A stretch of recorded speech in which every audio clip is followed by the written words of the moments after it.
My topic talks about child early and forced marriage. So let us begin by saying, child early and forced marriage has affected more than 58 million girls, many of whom were married against their will. This does not sound good at all. Child early and forced marriage is a crime. It is an awful issue, and we must end it. But how we end an issue that has been valued by traditions and cultural thoughts through many generations? Actually, there are a lot of actions taken to end this type of marriage.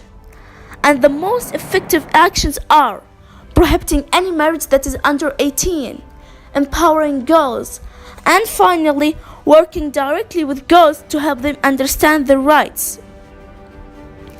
And now I will provide 2 real-life examples of how these actions are being applied.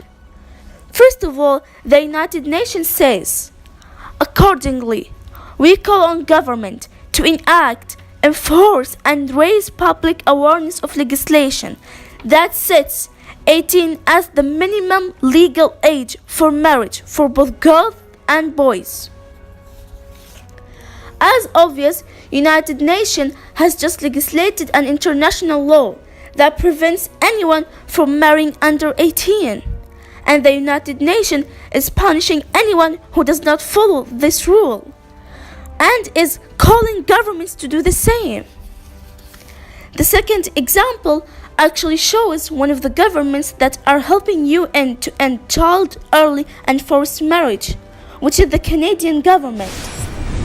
Canada is working with UN agencies, governments, Canadian and international civil society partners, and local community groups to empower girls. When the Canadian government is empowering girls, it's informing them about their rights and helping them to apply them. These 2 real-life examples that shows how the actions are applied are just only 2 examples out of many.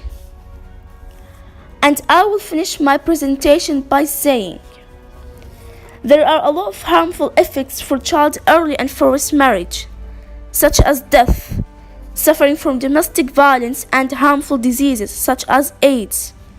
So, we need as a community to convince people to end and stop early child and forced marriage.